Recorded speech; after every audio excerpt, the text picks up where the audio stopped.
This episode is brought to you by Draggin Bags. It is. They make sweet bags. We just saw that new big old red cock that was that he dropped. My God. The rooster bag. Yeah, That was okay, big yeah. old, yeah. Specify. You could say cock. That's fine. Yeah, It's know a rooster. You can say whatever. But yeah, that thing looks badass. I'm loving that he's sticking with that design because it's just cool. It is. So yeah, head over to Draggin Bags. Just look at the sweet designs that are dropping over there. Drop code BIGASS12 at checkout, and it's going to save you money because we're awesome. And you're just going to pick yourself up a great set of bags or swag. Just get it all while you're there at once, and be sure to drop that code and save yourself some money. Just do it. Welcome to the Big Ass Cornhole Show with Sean and Dane, the host, you know, talking cornhole life and random fun. Grab a beer, let's get it done.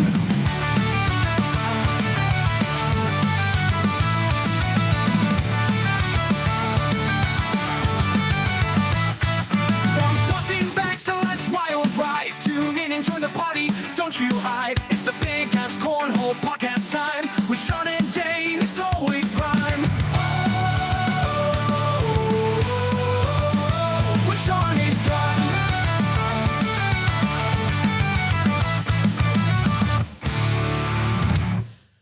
All right. Well, welcome back to the Big Ass Cornhole Podcast. A little bit more of a positive start this week. I was actually guess surprised. we didn't record yesterday. So Yeah, well, we I mean, did, we did, yeah. but I was over it rather quickly because it was just literally a devastating. gut punch right from the beginning. was. So But hey, we're here. We're back. we're here. We're Another still episode. breathing. How are you?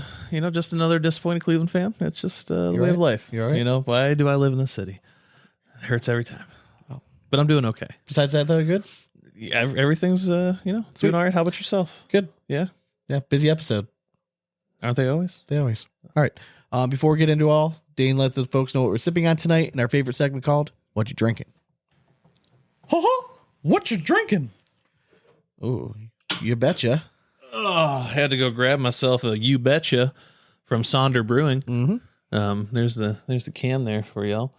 Yeah, delicious. It's a hoppy, hazy New England IPA. It's delicious. Yeah, it's very good. I think we did this one before, I think you're right. but it's still a great banger. So if Caught you ever my see eye. it, yeah, it's a good one. Whoever designed the can caught my eye. It's sweet. It is. Well, I marketing. dig it. It's delicious. For Cheers. sure. For sure. All right. So more audio gold planned as always. So the ACL has a new website. Yes, they do. All right. They kind of revamped their website a little It's bit. looking So, nice. Yeah. So we're going to kind of, we're going to go through it first time, right? Yeah. Dane just pulled it up. We have like very first glance at it, but we have not really explored. So we're going to like just live reactions, Live see how we're doing. scripts. We have dramatic readings and then just some like news and notes from around the league that we're going to kind of touch on and some announcements from like Scoreholio and stuff. What? Yeah. Oh man. And then we're going to be joined by one of the ACL National Directors, Mr. Michael Gonzales. hot diggity dog. Hell yeah. But before we get all to that, we're going to let you know what's going on in our lives in a segment we call In and Around the Hole.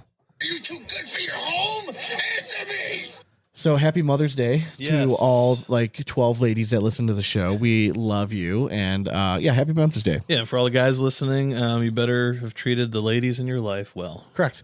Yeah. So it was such a fucking fast weekend, man. It was, man. I just, before I even realized it, I was driving to work this morning and I was so busy at work and I knew going in, today was one of the busiest days I've had in my office in like 10 years. Yeah. Like I was just slammed from 8 a.m. to 4, like just nonstop stuff going on. I'm like, man, I'm just too old for this shit, man. I get it. Like I knew I was going to be slammed today too, and I felt very much the same. I had a day trip on Saturday, out to go see the Toledo Air Show. How was it? Dude, it was fantastic. Was it cool? Yeah. So I've seen. You guys kind of get like the works when you're up there, right? Yeah. So all right, I'll just go into Yeah. a little story. So Tell us, paint a picture, Dane. yeah. So my brother-in-law is a lieutenant colonel in the Air Force. He's a badass fighter pilot. Has his own jet, and he leads his fleet. Nicest so- dude ever. Just great guy. First off, like he has a different tail on his jet than anyone else. It is matte black with a like neon green like wasp bee looking thing on it. It's like because they're the Stingers, is their unit, and it is badass. Like it is so cool looking.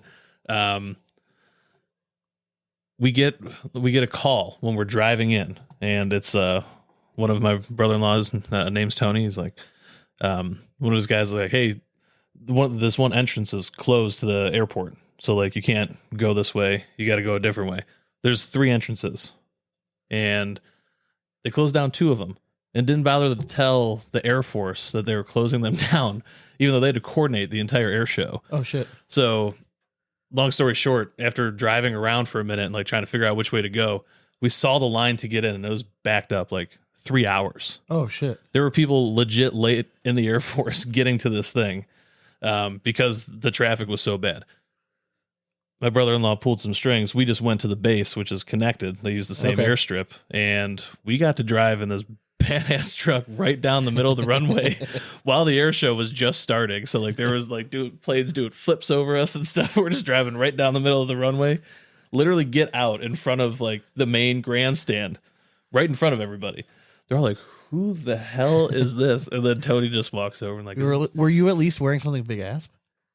I was not. I was wearing America. I was Sean. You're there with Air Force. Branding opportunity, man. No, I'm sorry. Like you're there with Air Force. It's you gotta be America through and through. Mm-hmm. We are American through and through. That's true. Show. I mean, we are. But even though we have a chief, but Native American, hell yeah, the first. Anyways, so we hopped out. Like had a great time at the air show. I've seen the Blue Angels a couple of times here in Cleveland. Yeah. This was the Thunderbirds, the Air Force's version. Fun jets. Yeah. They blow them the fuck out of the water. Do they really? Dude, the Thunderbirds were fucking phenomenal. It was Did so Tony cool. fly that day? He was not flying, Okay, no. okay.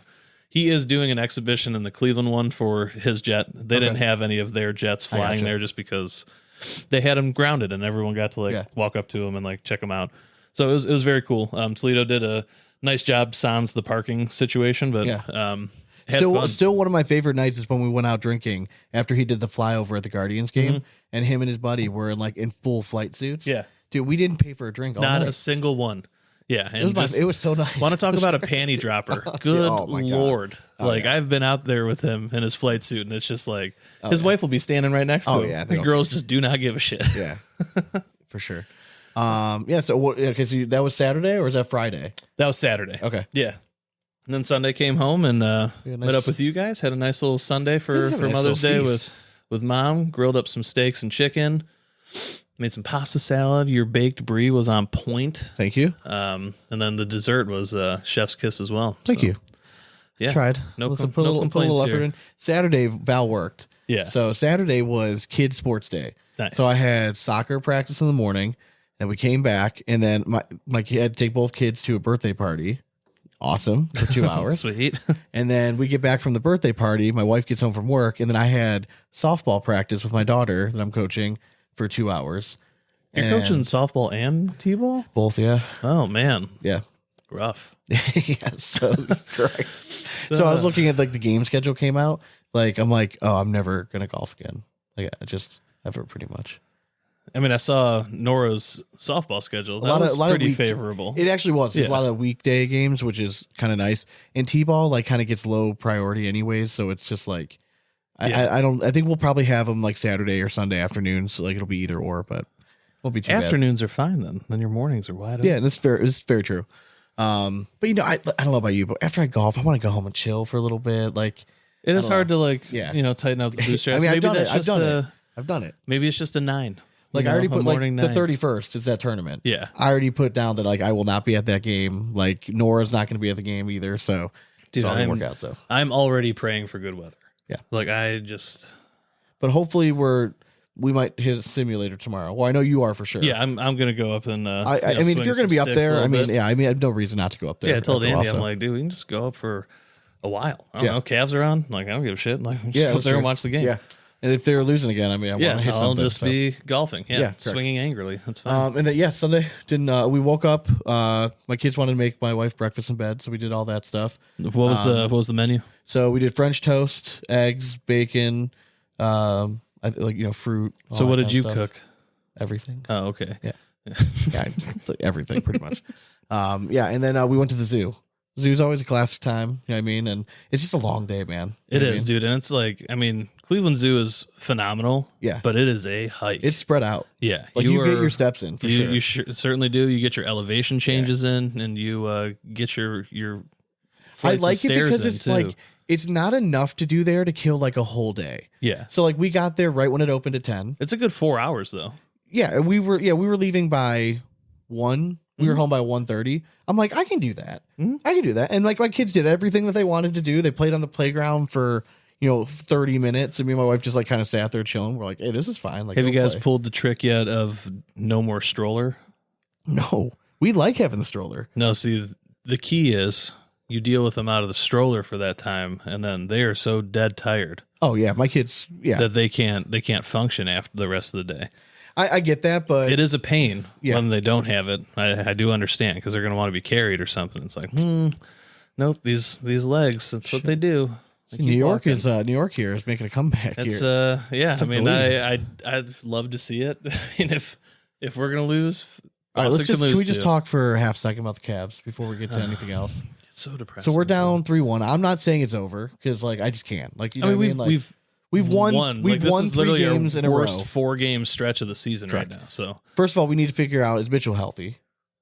I mean, they said he's a game time decision. I think that we're down by 40. Let's just get him the fuck out of the game. And like, we need to win the next one. Like, this is a lost cause at this point. Like, Yeah, we he can't hit stepped shit. stepped on a penny on the court. And I he's like, still "Ugh." don't understand what happens to Garland and Jerome now in the playoffs. Like, they just cannot hit a shot. It's just baffling to Yeah, me. it's like- We watched this team for 82 games this year. Both those guys were like all-star level players. They're just pushing And they're too hard. You terrible. can literally see them just like pressing. Oh my god, nonstop. it's so terrible. I love that there's like pickleball courts in the background of this game when they go to Boston and the live or the New York and the live. What view. is what do you think more people play right now? Pickleball or cornhole? Like across the country?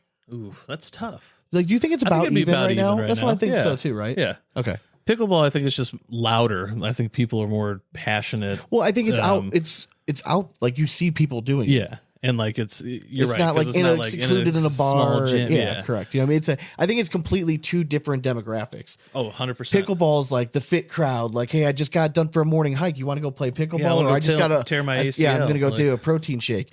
And then cornhole crowd, for the most part, is like, you want to go get a beer. Yeah. Let's have 6. You know what I mean? Like, that's more the cornhole crowd. So, like, I think right now, like, it does seem like they're kind of even. Yeah. Like, they're both on TV. You know what I mean? Like, I know pickleball, obviously, there's way more money into it, but they had big time investors in it.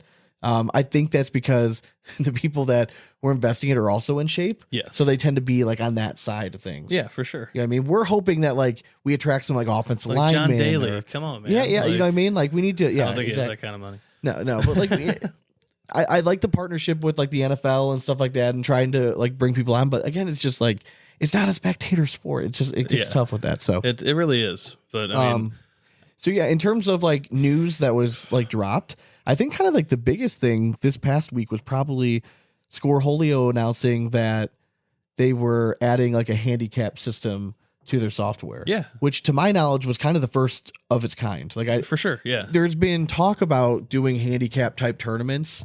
Like if you go back and search handicap on like Addicted to Cornhole, like I did before we went on the show, you can see like there's probably 10, 20 posts Oh yeah. up there people about have brought it up asking before. about like what the best way to go about Somebody it. finally just did it. So we sat down last night with Ben Boodoo. Mhm. That interview is going to be dropping later this week, so you'll hear more of the specifics about it. What are your first thoughts when you heard the handicap system, and then did it change at all after talking to Ben? So I'm a fan. I think Okay. it could be fun. Mhm. I definitely. I think we're all on the same page for the level of player that it's going to be most fun for. Yeah. Which my only argument is I feel like that's also who blind draws are for. Yeah, So I don't think there's much of a difference there between the two, but it is just a different, new, fun format.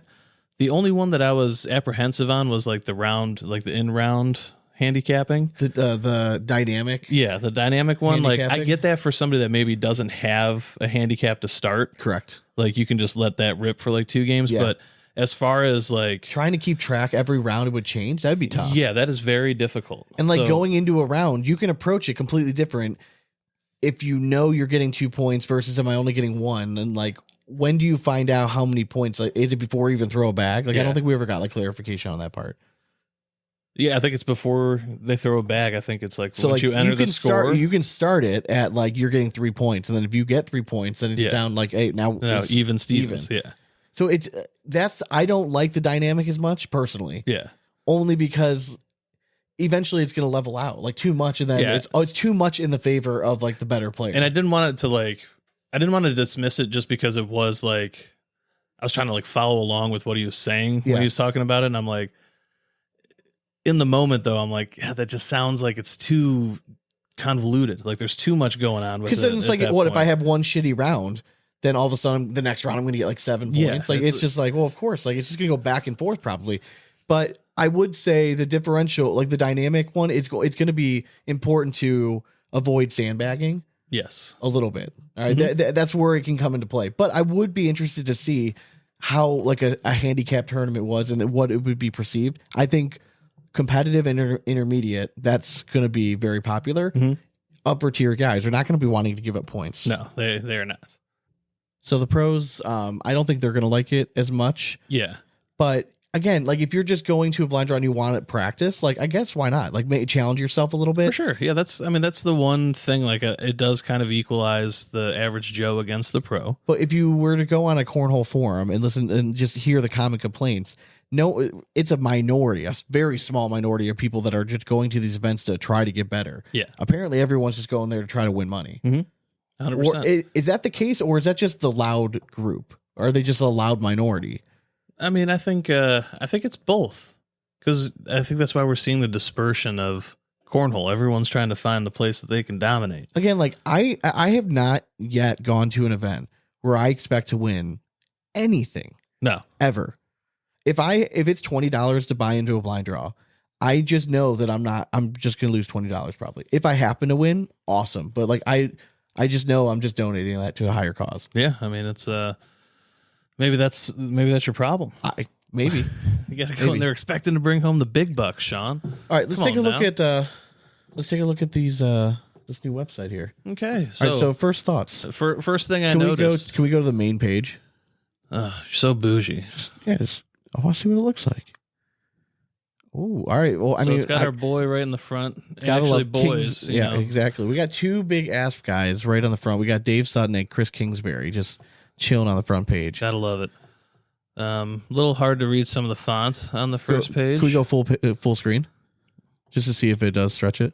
I mean, I can, but that's no fun.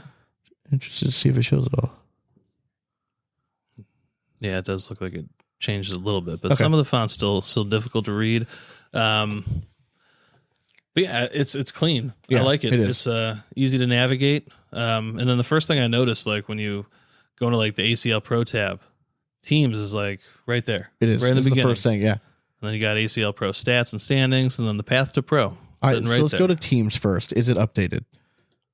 Do we have updated standings through the first two signature events? And we do. Bing, bing, bing. All right. There we go. All right, let's give a little recap here. All right. Recap. All right. So in the National West, we have the Burn. They're sitting in first at 23-17. Slingers are a little behind, 21-19. High Rollers are right on their tail, 20-20.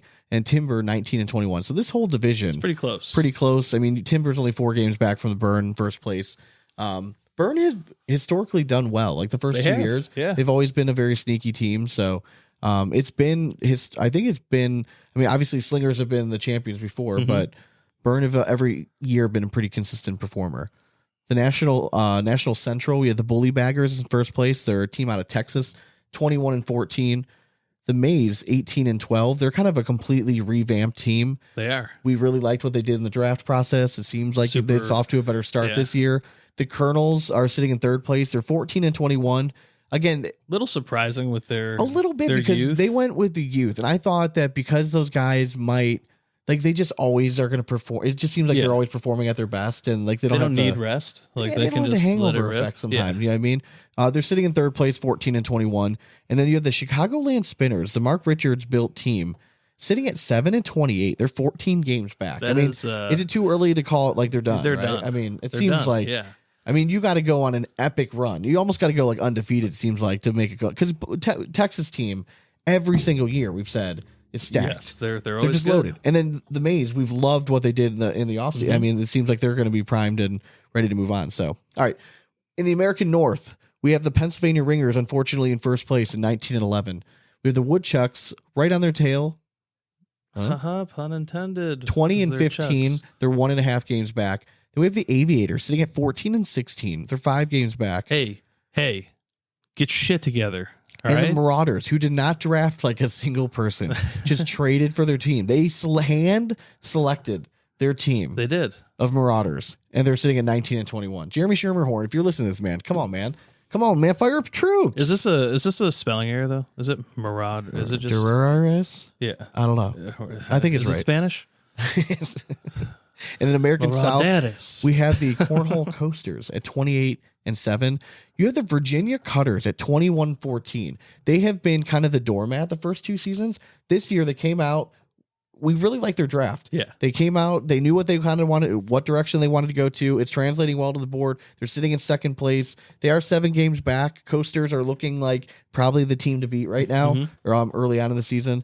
You have the Florida Freeze underperforming. They're 13-22.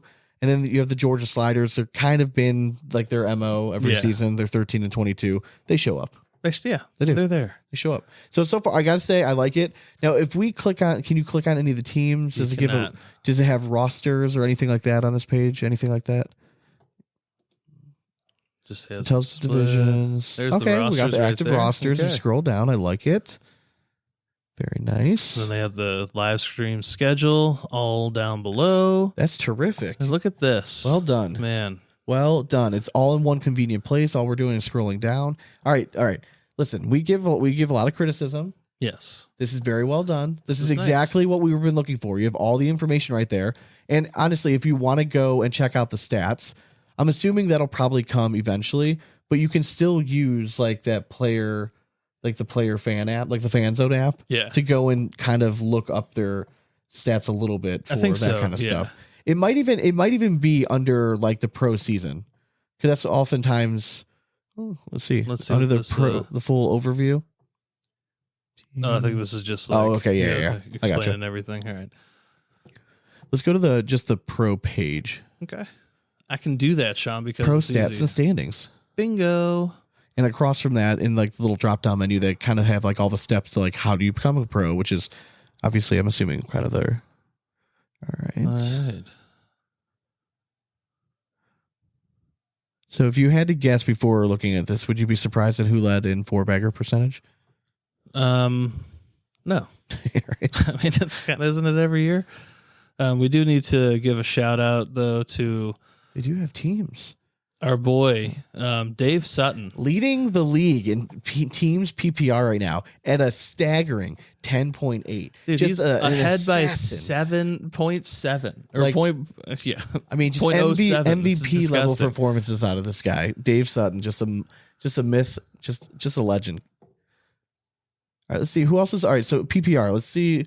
Let's check out like singles, doubles. So the DPR is always tough because the Canadians always dominate it. Like it's crazy. Dion Kuza at a 1.02. Jesus Then Christ. William Tattoo. Now, okay, are you surprised that Jeremiah Ellis is third at the first like U.S. player at 0.6 in singles? I'm not, because he doesn't. He's not patient. He likes to make things happen, and I think that's how he scores his points. He makes life hard for everybody. I'm just surprised it hasn't translated more to like better outcomes. Yeah, I mean it's hard here because you're seeing him, and let's see, in singles, he's on this top 10 list for 4-bagger percentage. So you're looking at stats, right? Yeah. So you're looking at all these stats. It should be translated. Do you know who this is? Kind of reminds me a little bit of like a Cody Henderson. You know what I mean? Like a few seasons, like we've been saying, like the evidence is there. I mean, statistically speaking, Jeremiah Ellis is having a great season. I mean, he's top 10 PPR, top 10 4-bagger percentage, top 10 DPR in singles. Mm-hmm. If you keep seeing that and you're really looking at like, it means that like he's not out of it. Like he's definitely knocking on the door to kind of maybe burst out. Maybe Colorado's where he kind of reminds everybody that he's still around. Yeah. So I'll be surprised. And look at the other names.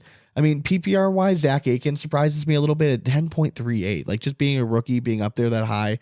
Jay Rubin, just, I mean, it's tied with Matt Guy. I mean, it's crazy.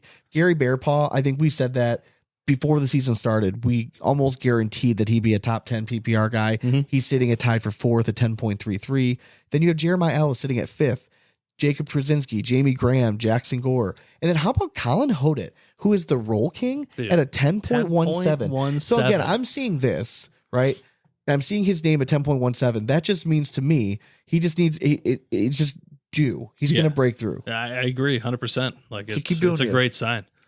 Let's check out doubles. Doubles is always interesting because again, you're staying on one side. You know what I mean? Yeah. Who really locks in?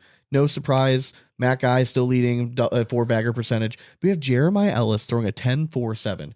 Now, interesting. Last week, I kind of called him and Devin out a little bit, saying that I thought he was way too loose. Yeah. Jeremiah texted me.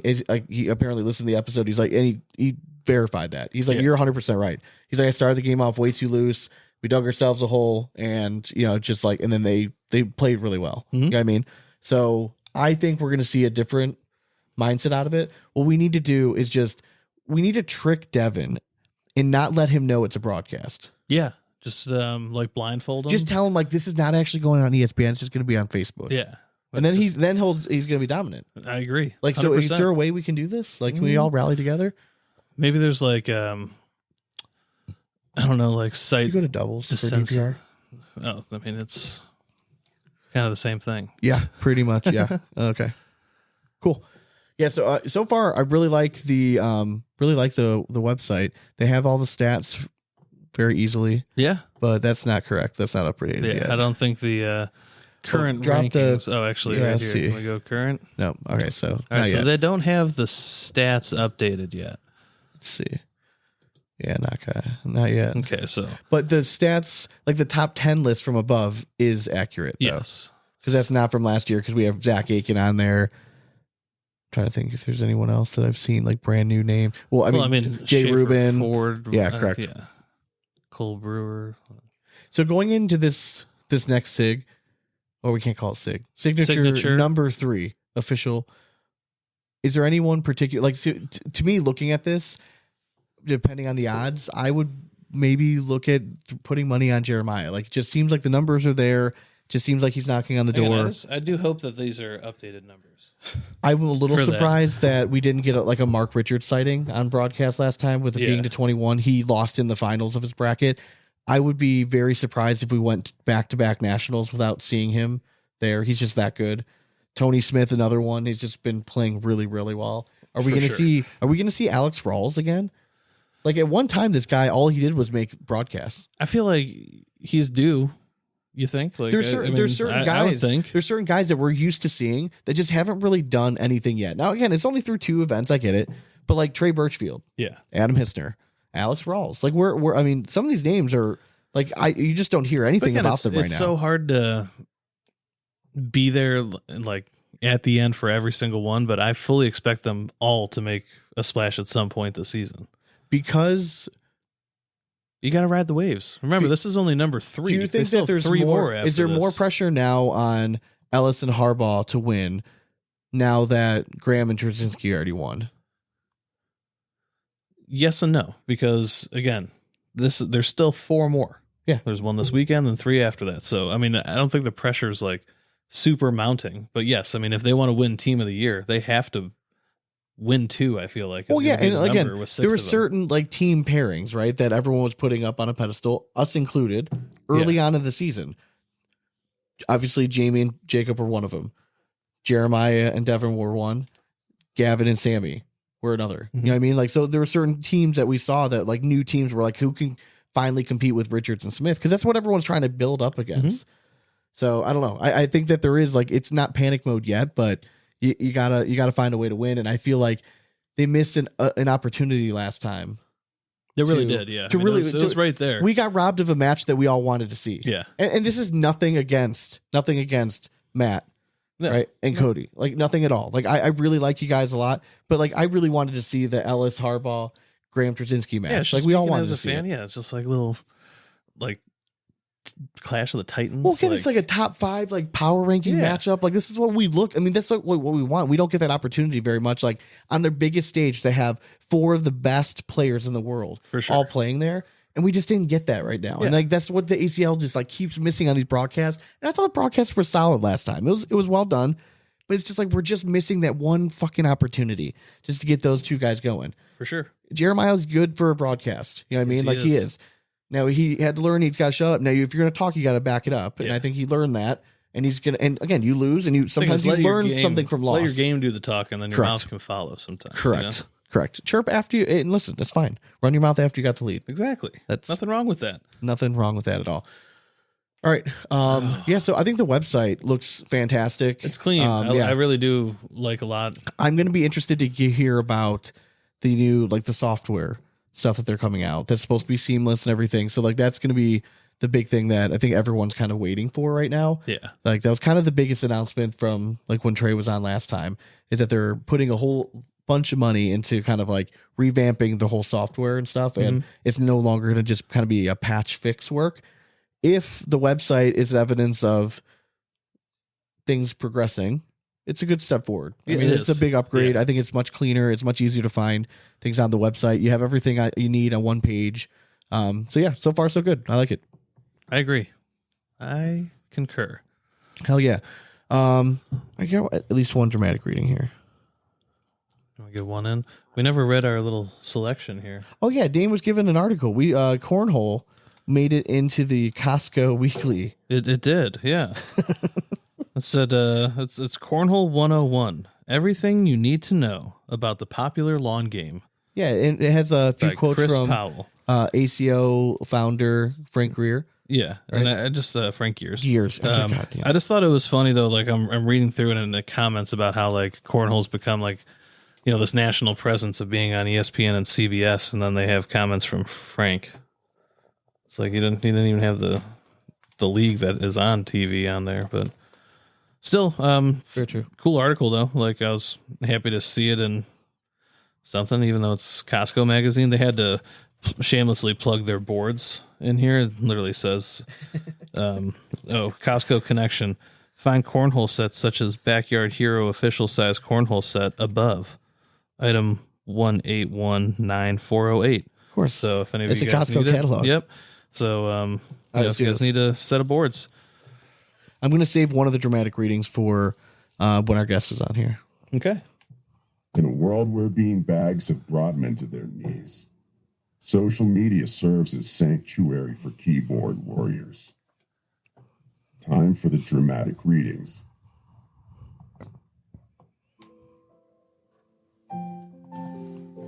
Addicted Cornhole. Kyle Morrow. Dear Scoreholio, we don't care that you changed the green dot to a green arrow. We care about changing the SPR algorithm to account for your partner shooting a 3.5 and you shooting a 10 and losing SPR. Signed, everyone. Ooh. I think one of the very first comments was Ben, who, like, you hit anything on social media about Scoreholio, Ben's going to reply. Yes, he is. All right. And Ben he said, you score magic, problem solved, easy peasy. It's so true. I mean, really, that's what it does. It is, yeah. It's like you got to use score magic. And again, I know it's frustrating. I know it's frustrating. Trust me, I've been there before, where you lose a match and you're like, "There's no way I should have lost points there." Yeah, or I didn't gain any points there. It's math way above all of our heads. Yeah, so like, but it all works out. I've always found that like when I'm on score magic, if I lose SPR, it's because I like lose to a lesser opponent or something. And especially in like a blind draw situation, like if I'm throwing against a 7-5 and I'm only averaging like 1 point a round, that's a problem. Yeah, like fair enough. That's how I see it. Yeah. You want to cue the rap horn? Ooh, do I? I knew you would. Get a little feisty there at the end. All right, you can reach us at Twitter, YouTube, you got TikTok, and Instagram at Big Asp Cornhole. And Facebook is Big Asp Cornhole Podcast. Thanks again to Draggin Bags. You're all the ones that make this possible. You're just fantastic. Best bags in the world. Head over to dragginbags.com and drop code Big Asp 12 at checkout. And if you're looking to support the show, you can do so over at patreon.com/bigasscornhole. For the price of a beer a month, you can get some bonus content. We post the videos of all of our episodes on Patreon. We have released bonus episodes. Next week, we're going to be doing a happy hour. We try to do that once a month. And then we just released a bonus episode where it was Boys Not Out. Oh, Boys Not Out. It was us with three of our cousins in North Carolina after a very long day. And we sat down with microphones and we did a draft and stuff. And it's very funny. Yes. So if you're a fan of the show, you like all that stuff, we've had some reoccurring guests like Robin the bartender. Yeah, I'm clearly inebriated in it. So like Tyler, he was a Patreon special interview earlier. He made a triumphant return, and we had Carl as his alter ego. K-Dub. So yeah, so it was a bonus episode, but you can do that at patreon.com/bigasscornhole, and we appreciate your support. Heck yes. Hope you guys enjoy the interview with Mr. Michael Gonzales. I'm excited to have him on. We've had Athena on before. It just felt like it was time, especially I'm interested to get his feedback on what went down and like with the Graham stuff last week. Yeah. Just kind of picking his brain. And then there's a dramatic reading that is kind of directed at the ACL that I think I would like to hear some ACL representation answer the questions. For sure. And then we have a fun draft. Hell yeah. Be So awesome. hope you guys have an awesome week. We'll be back next week with more audio gold and look for a bonus episode to drop this week on Friday. But as always, we hope you throw it straight. That's nothing but 4 baggers from here on out. Cornhole it Later. All right. Well, welcome back to the Big Ass Cornhole Podcast. We are now joined by ACL National Director, Mr. Michael Gonzales. What's going on, man? Hey guys, what's up, man? Nothing. You're done traveling? Well, I'm leaving in 2 days again. God, man. So I almost had to like do a double take because I saw someone post. It's like gearing up for. So we got tagged in a post like gearing up to go out to Signature on California. I'm like, oh, again? Yeah. Like, did you just get home yesterday? No, I got home last Monday. Okay, all right. That's right. Yeah. I forgot. Like We're this a week whole behind. week, I know, dude. This whole week is a blur, man. Like what? Like It I does was feel so like pissed. it though. At the house, it's like you get home on Monday, recover that day, Dude. Wake up on Tuesday, like, oh, I'm leaving in 6 days. Like I was so pissed driving into work this morning. The weekend went by so fast. Well, we also lost a weekend last weekend. We did. During this. We had a boys golf trip. Oh, that's right. When you guys were in Mesa. So that that whole weekend was just like shot. So time. You're from Pacific Northwest area? Yes. Yep. I live in Portland. Okay. How is the cornhole scene out there? It's pretty good. Kind of prior to COVID is when it all kind of kicked off, and like everybody running through COVID, it blew up over here, and trying riding strong, kind of riding the waves up and down. ACL presence is pretty strong, probably just because I'm in the area. Okay. Now, how did you find yourself in like a national director role with the ACL? Like, where did you start as like a local director and just kind of work your way up? Yeah, exactly. Right place, the right time, sort of deal happens to me a lot. I guess I feel like in my careers prior to ACL and whatnot. But so prior to COVID, I was running kind of local events, trying to get people to bet some money so I could try to take it. I used to think I was good at cornhole and the whole backyard scene and whatnot. And then I had realized, hey, there's like a much more organized, bigger thing going on here. And I met a couple pros in the Northwest. And who were those? Is that like Blake and? Well, it was Scott Phillips. He played with Scott. Blake, that's right. Yeah. California. Okay. And then Scott Eberly was the other pro up here. Okay. And Len Hyatt. And, Len. Oh yeah. Yeah. Sasquatch bags. Yep. Right. Sasquatch Yeah. absolutely, yeah. Look at that. Yeah. Okay. So hanging out with those guys. Wasn't he doing like high school stuff for ACL for a little bit? He was. Okay. Yeah. He's actually he's been a principal and a district kind of superintendent up in Washington. And so that was kind of his career path anyways. I got you. He did ACL high school for the ACL for a little bit, and then he went back to working in the school district. I got you. Yeah, makes sense. Yep. Yeah, we'll see. He's a good person to like have in bags. Those things were hot for a while. Dude, the C3, I used to love those Dude, bags. I still have a set of C3s Yeah. in that closet. Yeah. Right There's certain sets of bags that we've gotten that like we'll never get rid of. that I just because won't like get they're rid just of. cool. Like every once in a while, I'll just grab them. And most Like, of them I'll are throw companies them, that have kind of like faded away, and like you just don't get them anymore. And Yeah. He was on the show. Absolutely, He was. I have a C3 shirt I still wear every now and Oh then. shit. So Okay, yeah, he was. props to Len. Len was on the show. Like this was probably 3-4 years ago. I think he was on twice. He might have been. once Oh, with. you're right, like, because for- he came back on when he got the role with the ACL. Yeah. yeah, you're right. Nice. Yeah, he's a nice guy. Yeah, very nice. Good guy. Yeah. So okay, so we are coming off of Sig 2 or Signature number 2, right? In Arizona, as like a national director. For the most part, it seemed like the weekend was going nice and smooth, like no drama, which is nice. Like, you know what I mean? Like, especially around this crowd, like it's always nice to get out of there with nothing. And then like just at the tail end of it, right when you guys are about to wrap it up, like Jamie Graham and Tony Smith have like forget how to do math, right? So like, coming as from like an officiating standpoint. Now I know you were not like officiating that match. It was a live stream match. Just can you take us through like what happened and how you guys ultimately came to that decision? Yeah, absolutely. This was actually on Friday night, so this was kind of the weekend hadn't even fully kicked off yet. So, but to real quick to say the weekend overall, not a lot of drama, pretty smooth event. The venue was great. Everyone had a great time. So yeah, Signature 2 along with Signature 1, both super positive events overall. But so for this particular match, we did have officials on that court kind of earlier through the day, and the way we're working with officials right now, it's tough because obviously we can't fly everybody around the country. Yeah. So these are got to be players or people who are players and they're already attending the event. And we have some really good ones. Rick Walker from New Mexico. We have people kind of throughout the country that we utilize. And so we had officials there. We're trying to guess maybe about how long the bracket might take, and so we can get them on the courts at the right time and then fit around when they're playing.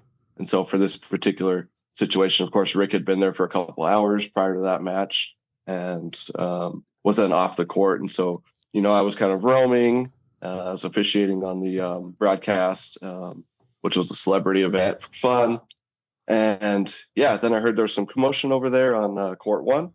And I was called over to, make a judgment call on it. And when I got there, this kind of happens at every tournament as an official as you're approaching. It's like someone's giving you part of the information on the way there. And then you get there and it's like, here's the rest of the info. So it kind of always happens that way. That's kind of what happened here. So when I first got there, it was just like, not too big of a deal, but, they thought the score was this, and it was during Tony's timeout, and this was actually the score.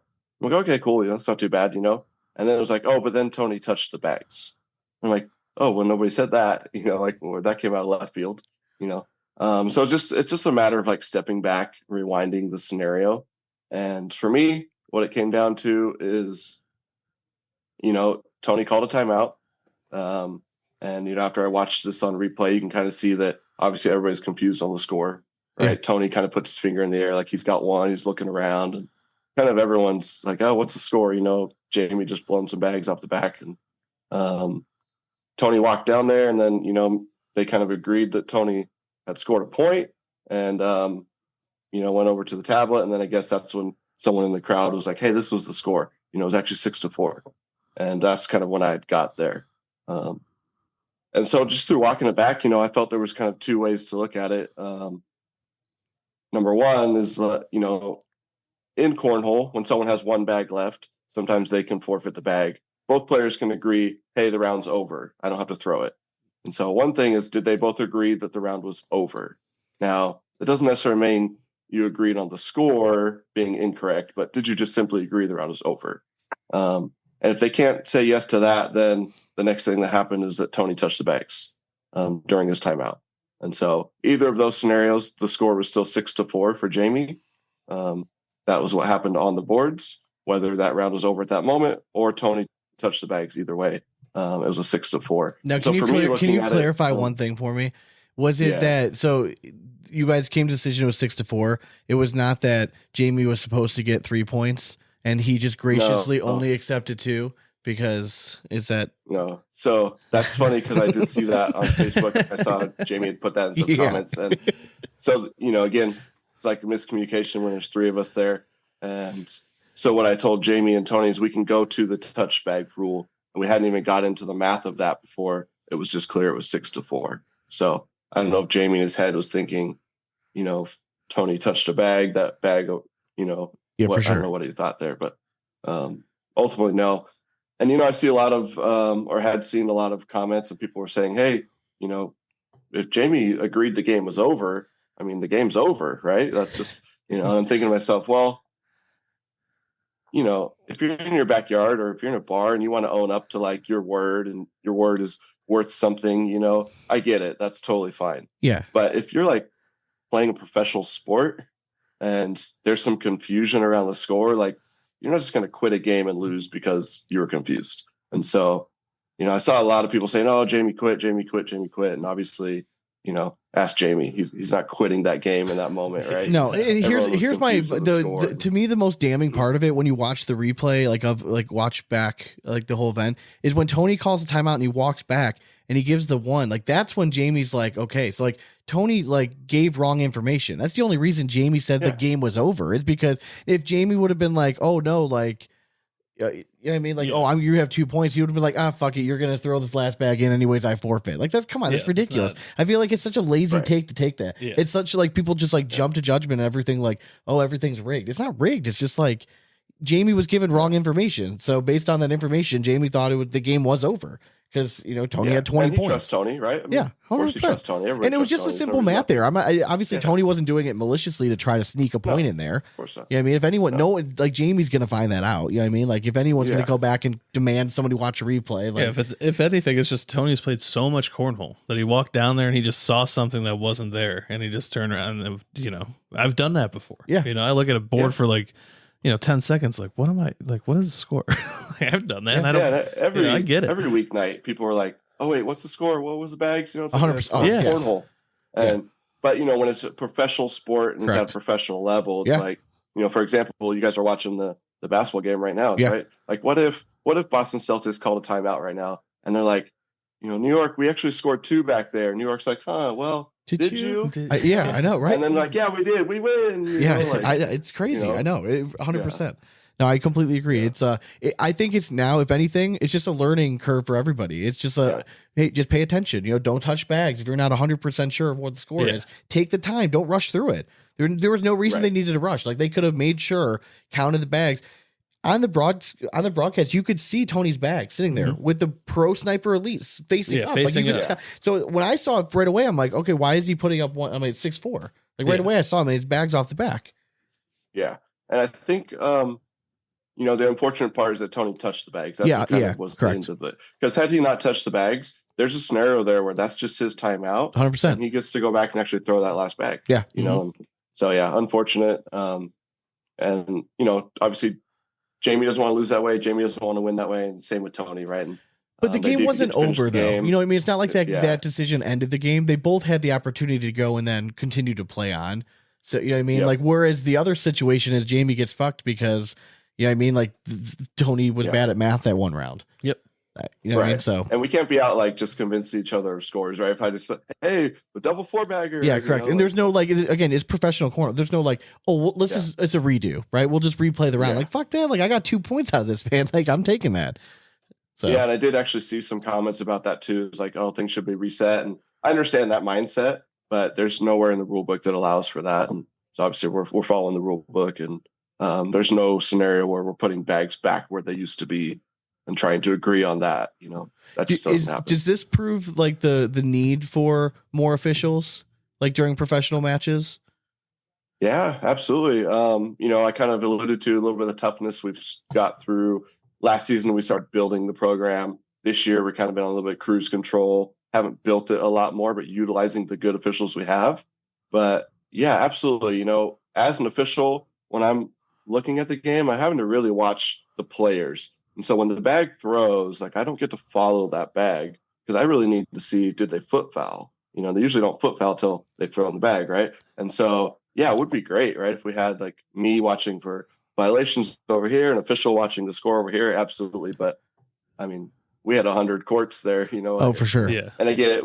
2 live stream courts. I think I can certainly see a point where we get to officials full time on those courts, but that's not in today's market, at the moment. Yeah. Was it tough calling that foot foul on Trzynski?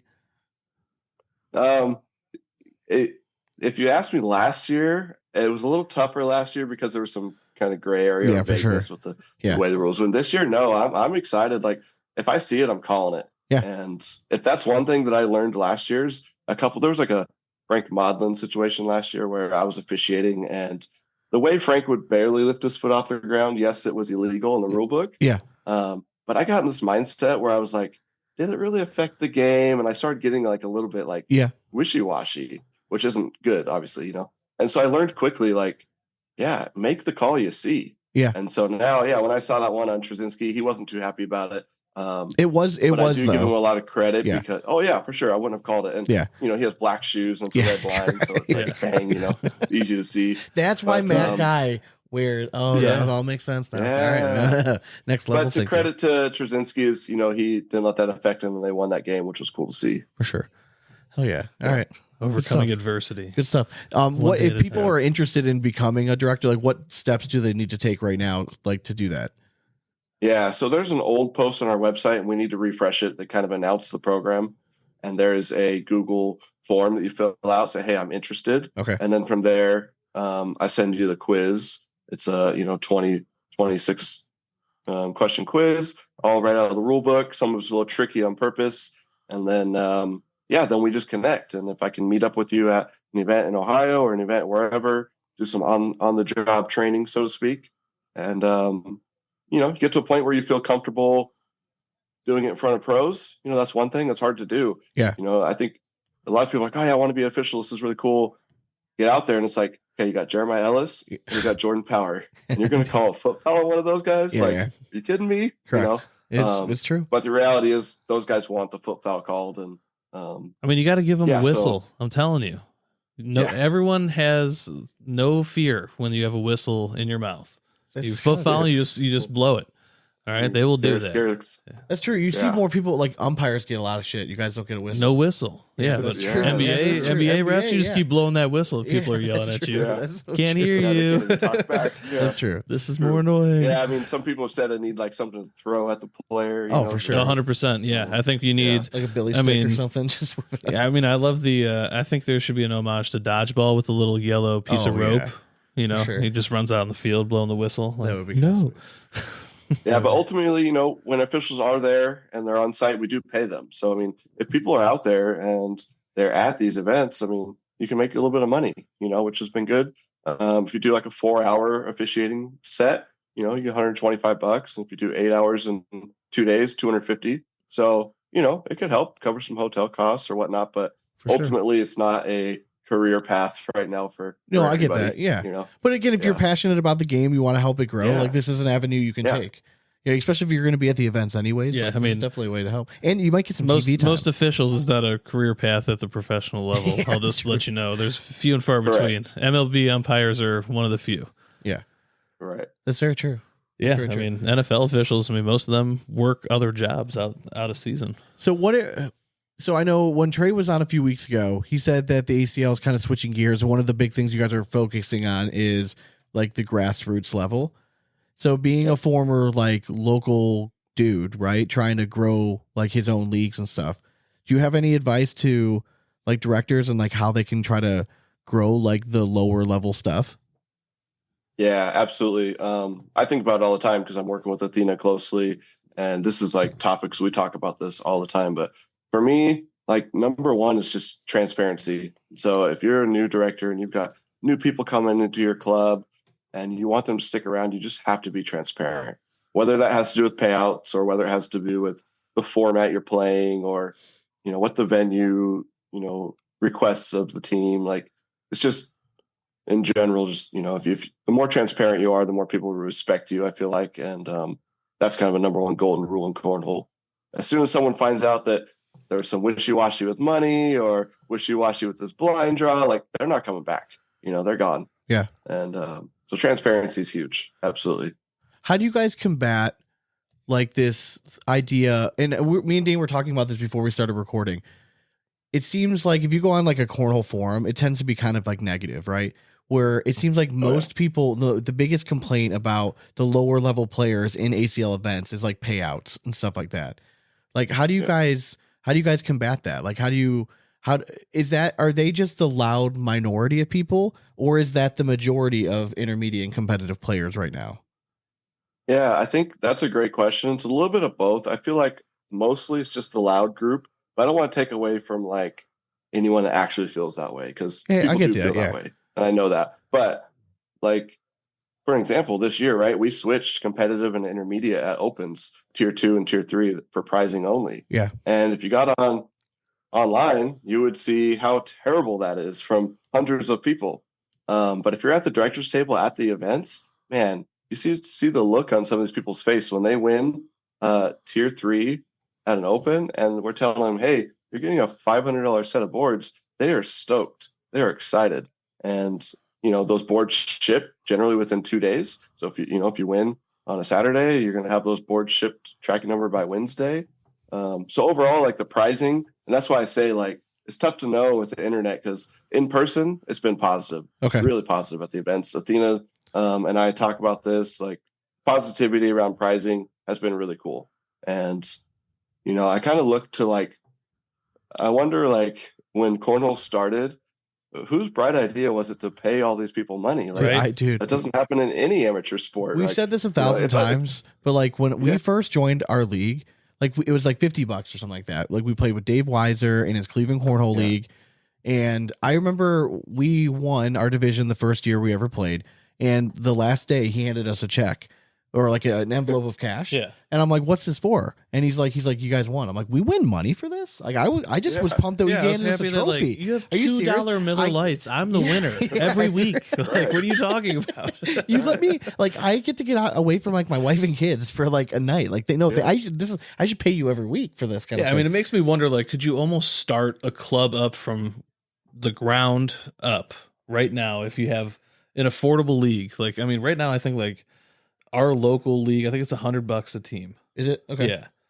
Which sounds about right, because that was $50 a person, I right? think, for us. Yeah. But what if you just make it like 20, enough to cover the venue costs and like, have that beer sales going on and then give out trophies at the end? Would more people be accustomed to that? Social, I further think down the brand line? new social people, yes. But then as soon as they start getting the bug and they start playing in competitive stuff, then all of a sudden money becomes the thing. We see it all the time. But you see this hardware right up above me here? All right. I get it, man. So like that's what I'm there for. I don't get Keep it. your Like, money. Like right? we see it kill. I think it's killed our area. Yes. Like what used to be a very tight knit community of players, it's just fractured because everyone's just trying to go where they think they can go make money. Yeah, they all $40 in a blind draw. Like, I mean, I guess I don't know. Like work one extra shift or something. Like I don't know what to say. And like, I think too, like leagues is one thing. I understand trophies and stuff at the end of a league, but just like regular weeknights where people show up and play. Like if the three of us went bowling, right, we would all go pay $25. We'd get shoes, a ball, a couple beers. We would go bowling. And we would all leave with smiles. We'd be excited with no money. Correct. But like you can't go to like a Tuesday night swap and not leave without money. Yes. It's wild. I know. That's where we're at. It's very frustrating. And it's just that's all you see on this. And I'm like, I'm at the point now where I don't even respond anymore because I'm like, I'm done getting in arguments. Mm-hmm. Like at this point, it's like, just go listen to the show, you'll get my take, kind of thing. But like, it's very frustrating. So, all right. The prizes overall, though, the prizes overall have been cool, though. I mean, whether you're winning a jersey or t-shirt, I know it doesn't sound like a lot, but taking that stuff home, it has been pretty cool. Oh, absolutely. I loved when you guys dropped that. Like to me, that's what I would want to win at that level. Like, give me the swag. But like, that's what I'm saying. Are we part of the majority of people at that level? I don't care. No, I know. But I think I'm a voice of the people. Like, we don't care, know. but like somebody like the ACL, that's all they should care about because they want that to be the majority of people. If it's the minority, then like it's not going to work. I like to think that I'm a man of the people, I speak. I mean, because we all know a hot dog is a sandwich. Okay, so all right. Can you answer this question? What do you think? Where are you at on this? I've never called a hot dog a sandwich in my life, so I'd have to really. Could it be in the same family as a sandwich? Don't do this. Like he already answered the question. Yeah, I mean, he doesn't agree. You could probably get me 50% of the way there. Right. I don't think I would ever just say, "Hey, let's go out for a sandwich," and end up with a hot dog. I mean, you go to a sandwich shop and it has a hot dog. I mean, is it all of a sudden a hot dog shop? I mean, it can just be, a sandwich shop serves hot dogs. It wasn't Guess your what? best counter argument. Okay, what's an Italian sausage sandwich? You always just add sandwich. It's a I know, but it's a hoagie with an Italian sausage in it, and they call it a sandwich. Like hot dog's the same damn thing. Do you know how many times a week I get with gross meat in it? Pictures from people where if they're at a restaurant Yes. and under the sandwich section has hot dogs, say and hot dogs. all they do is they just send it to me. Like that's all. With no comments. I just get hundreds of these pictures all the time. I get it. You're wrong. Like it's fine. It's still its own subgroup. All right, it's fine. All right, so we're gonna do a dramatic reading. I don't know if I'm off the hot dog as a sandwich thing yet. All right, let's go. We're gonna do the dramatic reading, and then you're gonna read a response to the dramatic reading, and then you're gonna respond to the response of the I dramatic. know. I reading. wish I Does that make remembered. sense? I'm trying to think of Mike's cadence. It's all right. like- Just feel it. All right. All right. Here we go. Where's dramatic piano? There it is. There you go. All right. Addicted to cornhole. Angel Rodriguez the third. Conversation starter. If you're on the fence about the ACL or completely done with it, what are some changes that you think they should make in order to bring you back? This past weekend in Arizona, I spoke to many players who were there, and quite a few said that they were already thinking about not playing next year. Okay. Dun dun dun. And then let me pull up his lengthy response here. Have fun reading that. Oh, it is a lengthy I told response. you. Ready? Mike's Bags retort. The ACL doesn't offer anything that I can't get elsewhere, so there's no reason to play in their events. It used to be hard to find tournaments. Now you can find something every day of the week. You used to be able to play against the pros, but that's no longer an option. For the competitive and intermediate players, the ACL takes their money and gives it to the upper divisions. The ACL grew because they had better payouts than the ACO. Now they are taking that away. It has always been about the money, and it'll always be about the money.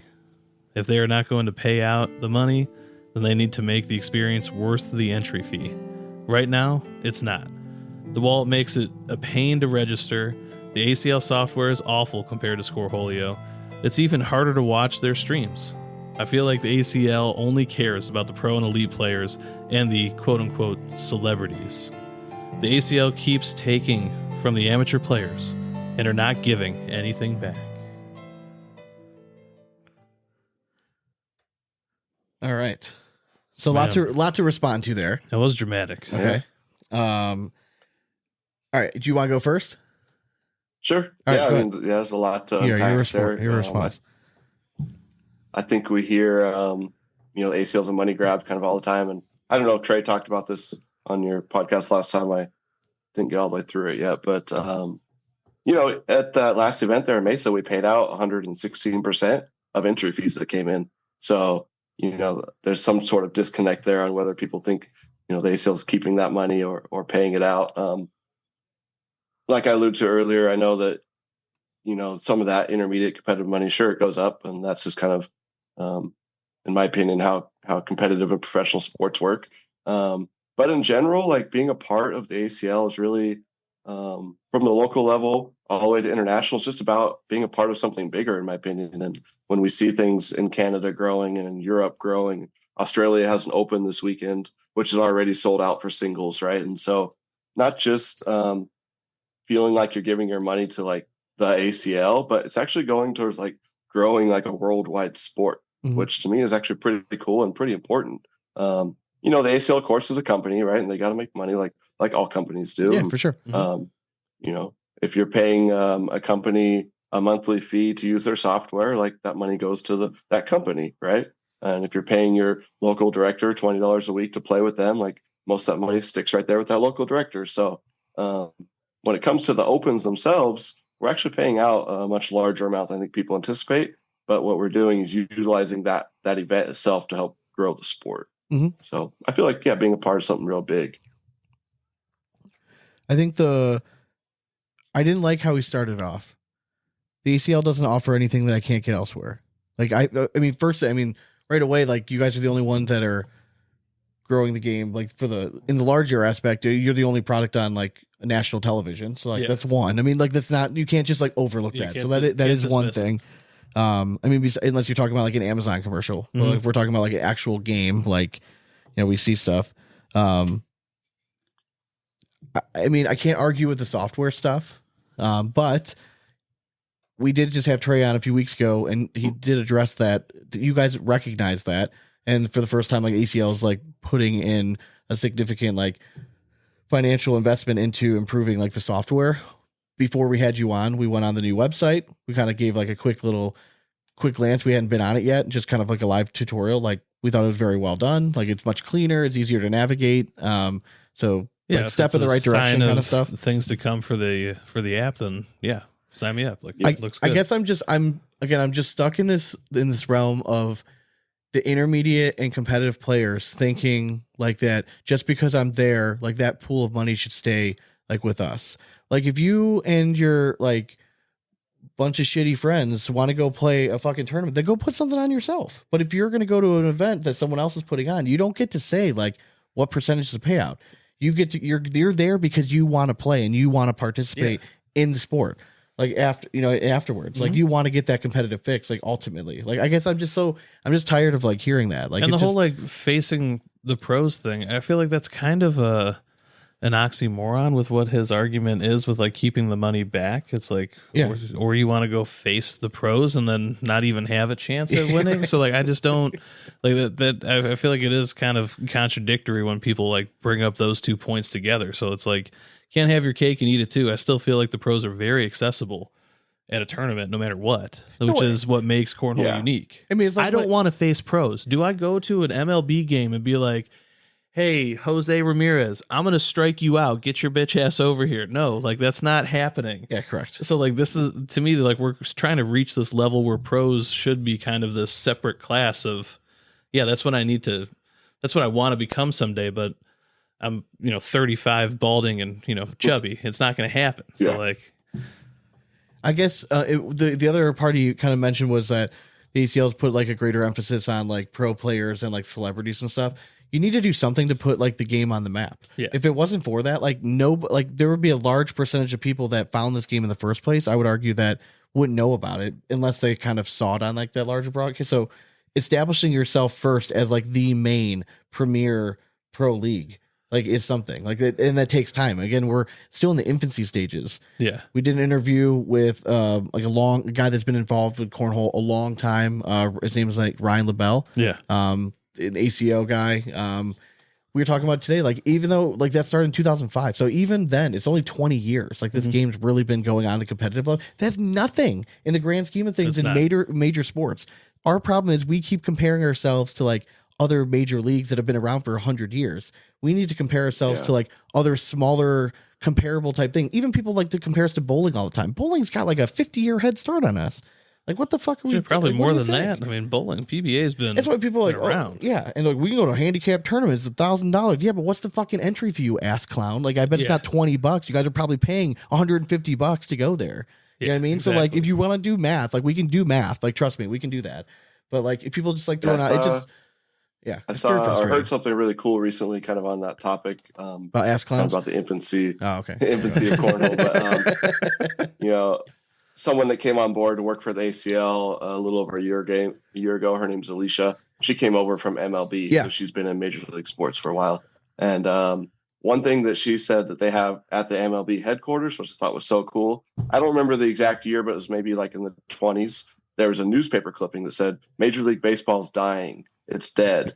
And so she said, like, all the Major League Baseball employees like walk by and get to see that all the time. Like we're hearing that about cornhole, whether it's ACL or not, just in general. Like people say cornhole is dying, and it's not. Like we're not in that COVID area, right, where everyone's looking for something to do and is booming. But I'm confident we're gonna, continue to grow and not be dead. I'm just starting to realize more that the COVID boom there was just a large group of us that all thought, like when we found the game, that we were good at it and maybe we could be the best at it. And now that like, like it's all settled down and like, life is back to normal. We still love the game. We just have realized that like, I don't have the time to dedicate to be good at it. I still want to go play. Yeah. You know what I mean? I think that population of people is still going to continue to grow. I think the pool of people who really want to try to be the fucking best player in the world is going to get smaller. It's just what happens. And that's probably why we're seeing the pro fields shrink. You know what I mean? Like, there's like kind of the expensive. Yeah, it's 100%. And that's why we're seeing like when the open, like the attendance numbers are down. I mean, if you're an intermediate player and it's not local and you want to go spend $1,000 for a weekend to go try to win like a set of boards or something, listen, that's just because you love the fucking game. That's not because you're trying to go win $300. Like, again, you're still going out, you're still losing money at that point. You know what I mean? Like, So like you just have to sit back and evaluate everything. Stop looking at just payouts. Look at the bigger picture of everything. Did you have fun? Right? But Was does that the not matter experience anymore? worth going there? Like, right? And like, or will you go to another one? Then stop bitching. So if we're having Like, a real talk for a second, Dane and I talked last night after we did this, and I'm like, if it wasn't for the people that I've met in the game, we probably wouldn't still be doing the podcast. no, Because like Yeah, I don't without a play doubt. anymore. Like I just don't play. And after the last time I went to the Open, like I'm pretty much retired from competitive cornhole. Like I just can't.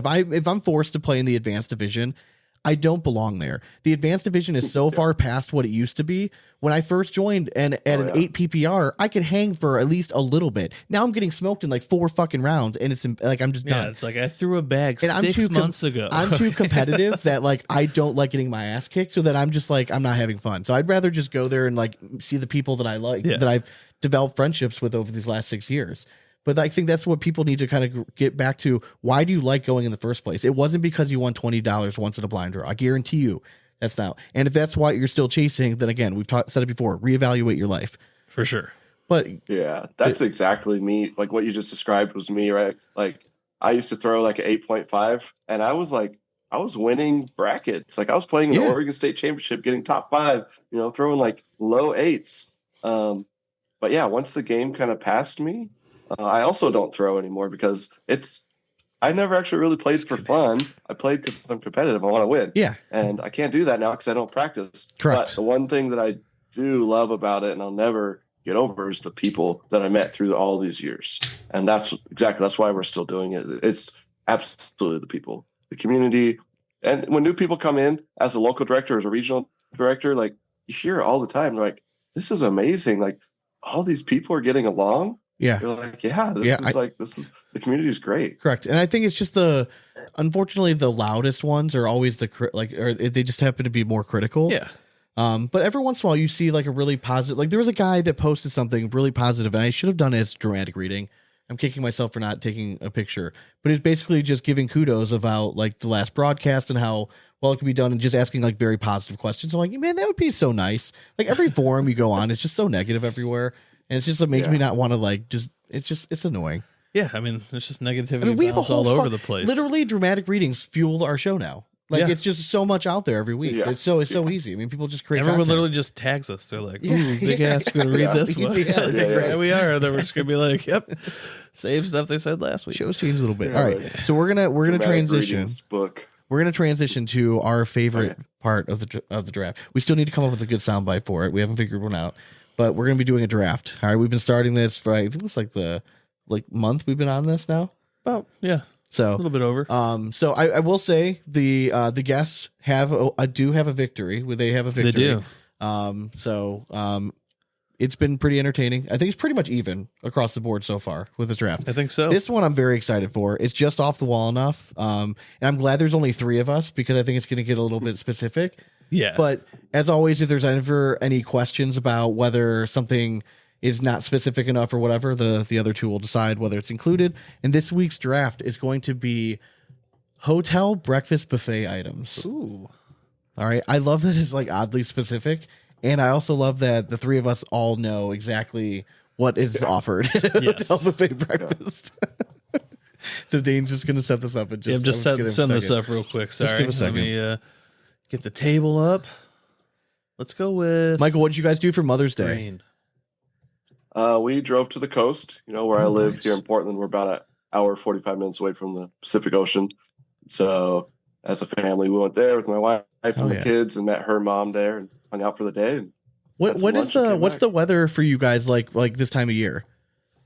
the last couple of weeks, it's been 75 and sunny. Is it okay? Today, this whole week now, it's just 60 and rainy. So it's raining hard right now. Okay. Does it like, so when is your guys like summer period? Like, is it like, when's like the best time like to be out there? July and August. July. Okay. Yeah. Yeah. Same. You got 2 months, basically. Yeah. It's Same, same here. yeah. Pretty much. Yeah. Yeah. Well, we'll stretch into September. Are We you, actually have killer yeah, falls here. it's true. I'll give us Are you those a golfer? I played golf in high school, so I do enjoy golf. How's but the golf I don't out there? play It's much got to be anymore. killer out there. Yeah, there's some gorgeous courses out here. But again, it comes down to rain and how See, much you can I've handle not been playing to the in. Pacific Northwest though, but it's like one of those places. It's like, one of the I know I it's wanna get bucket up list there. for Yeah. sure. I got to get up there. Well, I know you guys are IPA guys, or at least one of you is an IPA guy. Yeah, for sure. I mean, That's what Dane's. Pacific You Northwest betcha. Yep, is literally IPA sipping it city, right here. so yeah. For sure. All right, so Who's next, F? Is it you then me? it's up to you. I picked last time, so I'll let you have a pick. Good. You take middle. Oh, I'll I get like- the all right. back to backs. All right, so the order, Mike, we'll give you first pick. You're the guest. I'll have second pick. Dane's gonna round off, this is a snake draft, so Dane will have back to back. All right, so I'll just be wedged in the middle here. Yes, you will. All right, so I've been in the middle the last two, so I don't like it. I'm like, give me the back to back. sometimes I don't mind. Like this one, I don't mind being in the middle, but you got to make a decision and just know that one of your next one's gonna get picked. I'm gonna snipe everything. For I know you probably Yep. will. So, all right, Mike, what's your first? All right, what's the number one overall pick here? Yeah, first thing for me is, especially because it's early in the morning and I got to get to the venues. Like, I'm gonna go for their scrambled eggs first. Ooh, okay. I'm gonna get a scoop of eggs. That way, I know it's not gonna put me to sleep. It's actually gonna give me a little bit of a boost. So I'm going scrambled eggs. Okay. All right, I like it. It's a tried and true pick. A little boring for a 1A. Yeah. Sure. It's but we'll give real you lightning. we'll give you the first one. Yeah. We won't pick on Reliable. you too much with the first one. I mean, I can't pass up. Like, if I'm gonna get a little excited if I go down there in the morning, I get my little cup of apple juice and I look over and I see that they have the Belgian style waffle, Yeah, I and knew- like I little knew you were cup going there, and you're waffle. gonna pour it on there. Like, there's nothing better. You just you flip it over, you take a seat, you go see what else is over there, and you wait for the beep, and you run over and you push the old ladies out of the way and be like, "Excuse me, sorry, like I have a waffle on there. Like, can I Yeah. get it off in peace, please?" So yeah, I mean, that's a slam dunk. Yeah. Can you put Belgian in Slam front of dunk. that? It's not just a waffle. All right, let's be I'm just serious. no one else is taking waffles, so we're just gonna put waffle Okay, there, Sean. well, all right. I'll specify when Go I on do now. the pictures. All right, so me for the back to back. I'm very much I like savory over sweet. Okay. How fancy are these hotels we're going Listen, to? just you put something out Yeah. there, and if it's a hotel seen and we it. think we can see okay, it, so we'll be the judge here. I'm gonna upgrade Mike's pick here because I've been to many breakfast buffet that has an omelet station. All right, Dane's a little bougie is what he's trying to So tell us. I'm gonna do the omelet. That was my number. If he took waffle, the omelet station was gonna be Yeah. number one pick. I think that's very solid first round pick. Yeah. I've seen some like fake omelet stations though. We got a little cup of cheese, For sure. and, like, Yeah. some hot For sauce, sure. but like Yeah, he's bougie enough that he's been where someone's paid to be Okay. there to make you one. Okay, so and then the next pick we'll do. I'm a sucker for just like a good muffin in the morning. So Okay, yeah, I'm just muffin. gonna take like that just standard. It's gonna be delicious muffin that they always have sitting up there. fair All enough. right? I'll give you because it's like I'm not gonna make you pick a flavor. Yeah, I mean, if I would, I'd probably go Standard- blueberry. I think that's probably Yeah. the most standard. That's You know. there. That or a banana nut. Yeah, I think feel are like they would always hotels. have like I see a lot of like lemon poppy seed, blueberry, and then probably like some like chocolate chip or something. Like they gotta have chocolate somewhere. Very true. Very true. All right, Sean, coming back to you. I know that's what Coming in hot. I'm trying to think. Is this what I'm making a plate, or am I just trying to pick the best items? That's what I'm trying to think. Yeah, that's How do I tough. want to craft this?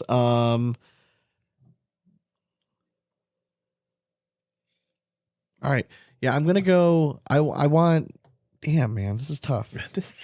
This is killer, Sean. This is only the second round. I know that's what's tough. We have 3 more rounds after this. All right, I'm going with biscuits and gravy. All right. Ooh. All right, a little Okay. thick. I know. That's what I'm saying. This is just gonna be. I'm just going heavy hitters here. I'm not gonna go. Yeah, you must have had a Yeah. rough night when you were out the night before. Jesus. I just can't trust the gravy a lot of times. There, I will say yes, correct. It can be a little sketchy. It's not a staple every time, but it was a little bit of a panic pick. If I'm being completely honest, but it's fine. That's fair. All right, Mike. We're back up after right. that heavy hitter, pun intended. You Yeah. got back to backs. I'm gonna actually do one a little different because I live in the Northwest and we don't have grits up here. If you go anywhere, you're not gonna get grits. But I was in West Monroe, Louisiana, a couple months ago, and their hotel had grits down Yeah? there. All right. And I got myself a scoop of grits and some butter, Oh yeah. and that was Dude, grits that are was bomb. good. Oh yeah, yeah. for sure. Yeah. They know- Shrimp and they know grits. flavor. is- Yeah, they know get flavor. it, Yeah. I can't get it home, but man, I had Correct. some. Yeah, I'll Hey, go grits. Guess what? You can make grits. It's you just got to pay attention to them. They're not that hard. Yeah. Yeah, I make them all the time.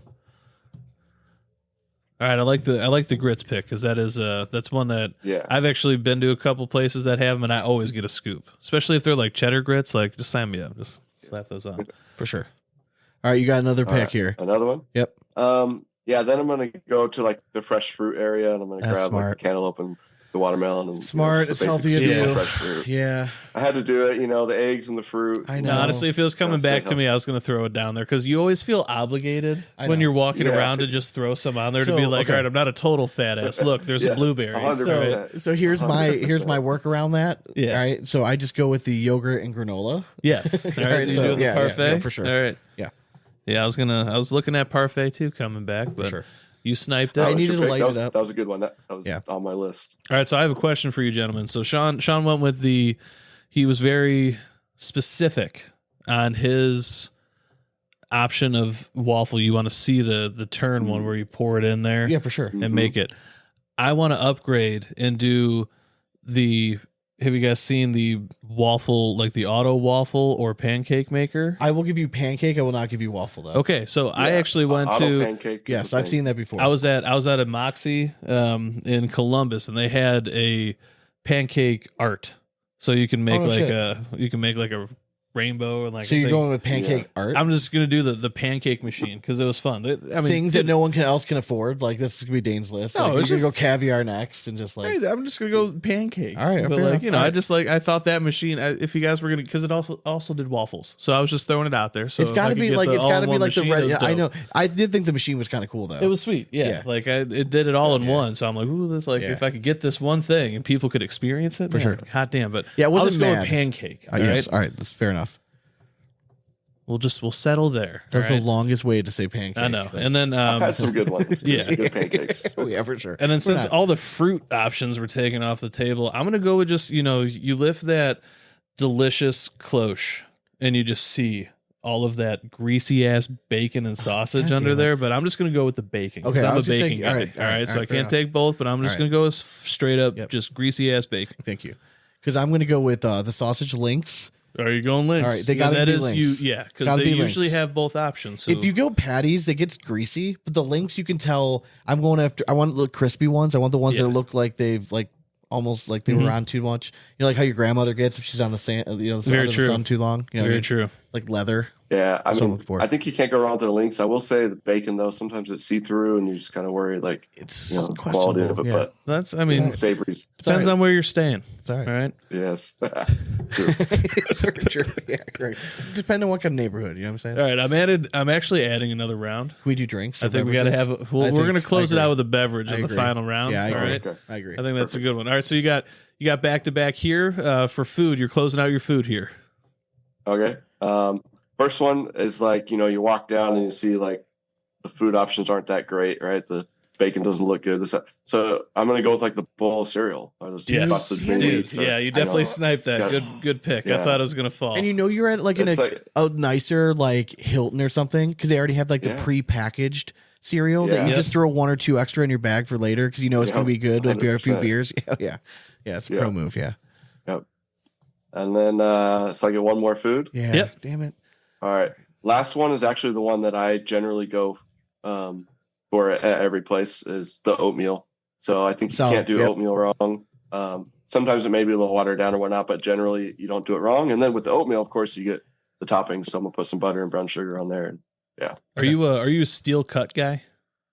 yeah, steel cut. Yeah, all the way. I love steel cut oats. So like that's Yeah. definitely the best way to have it. So I figured, just why not add more carbs? Yeah, we're gonna of go a course. cinnamon roll. Yeah, All right, for sure. there's nothing like. I mean, we all get kind of excited when we see that they have cinnamon rolls, and they're always the first thing that are Yes. gone all the time. And it's like you Always. just you get so frustrated with the kitchen. It's like this is gonna be the first thing. Yeah. Just keep them coming. Like, just what are we doing here? And then I'm gonna round it out with just that on the go. You can't just sit there for anything, and you see that delightful little red wrapper of the Jimmy Dean sausage biscuit. So I'm just gonna go with that, the classic true. Jimmy Dean Yeah. sausage biscuit. That's very true. Yep. So when I was coaching in like a high school rugby team, when we would travel, obviously the poor hotel, like we'd let them know we have like 80 dudes that are going to be at your hotel. Like, this is not a normal breakfast situation. So please. So they made the mistake of buying the Jimmy Dean sausage biscuits the one time. They were gone in approximately 35 seconds. And the guy's like, I put out 125 sandwiches. I'm like, well, that fed I three cooked a of bunch them. of savages. Yeah, exactly. Like, and then the last 30 of them are all just waking up, coming out of bed. There's like no food. There's like a green banana. It's all the yogurt parfait and the fresh fruit that you guys took way too early in this thing. All right, Correct. You got to appeal to the masses here. Absolutely. All right, so closing it I out already with know what you're going to go with here. with drink. So I always get two drinks when I go down. One of them's a juice, but the other one's the right choice, and it's just coffee. Oh, Just really? the- You're doing coffee there? Yeah, just the regular Wow, coffee. Like okay. everyone needs a good coffee in the morning, so I'm just gonna. Oh, I let forgot that this rip. was hotel. Yeah, Okay, fair enough. All right, and this is buffet style. All right, so I mean, I'm partial. I got to go apple juice. I thought for sure you're going another direction. Yeah, I'm partial. I was gonna go. Yeah, I know what you're thinking, but I've tried to move on from that product Yeah, you in my know, life. So little issue correct. So, has arisen. but every day, you know, if I don't have anything planned that night, Fair you know, enough. I mean, this is a fantasy draft, though, Sean. All right, you're not living this right now. Yeah, and then I'll go. Coffee's the best choice, but I'm going to go orange juice because I always get two also. Yeah. So I always get a coffee and a nice good orange juice. That's exactly what I get. Like, And there's something- even though like I drink the coffee first and then I taste the OJ, and Yeah. I'm like, why the fuck am I drinking this second? Like, drink that Yeah. first and then have the coffee. It makes so much more sense. Yeah, there's something good about hotel coffee too.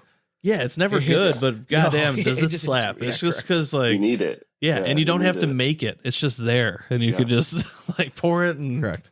Are you like a Keurig in the room kind of guy? Will you use it in your room if it's in there? No, I don't think I've ever no, done No, it not either. I'll just really. go down and get. Yeah, Yeah. I actually like drip better than Keurig. I think my anyway, wife is so- like the only person that actually uses it in the room. Yeah, I mean, I know Steve Schroeder. You know, he buys his own coffee and brings it to the room every hotel. So Really? he's a coffee in the room guy only. Okay. Interesting. but he's probably making like. Does he bring his own little? he's got like a pot machine probably. and stuff. Yeah, Yeah. He brings the whole. Yeah, whole so thing. he's Yeah. probably a drip guy that just makes it kill like super strong and just Yeah. loves it. Like, Oh yeah. Just like battery acid, Yeah. just like burning. your nothing shit. wrong Yeah. with that. I mean, believe me, I like strong coffee too. And that Like, coffee maker is just seasoned well. You know what I mean? Like yes, just how many exactly. pots is Yeah, brewed. yeah. For sure. He just All right. brings out a whole 110 cup. Just You like, want to recap the results here? Yeah. All right. All So right, put together our plates here. All right. So Mike kicked us off with scrambled eggs. Then he had grits, fresh fruit, cereal, oatmeal, and OJ. We can tell who works out here. Exactly. Yeah, we can tell, the guy that's wearing a large shirt. Can we not read mine right after this one? Yeah. All right. Then Sean followed us it up with Belgian waffle, biscuits and gravy, parfait. Lighten it up. not There we bad, go. yeah. Sausage links and cinnamon roll, rounded off with apple juice.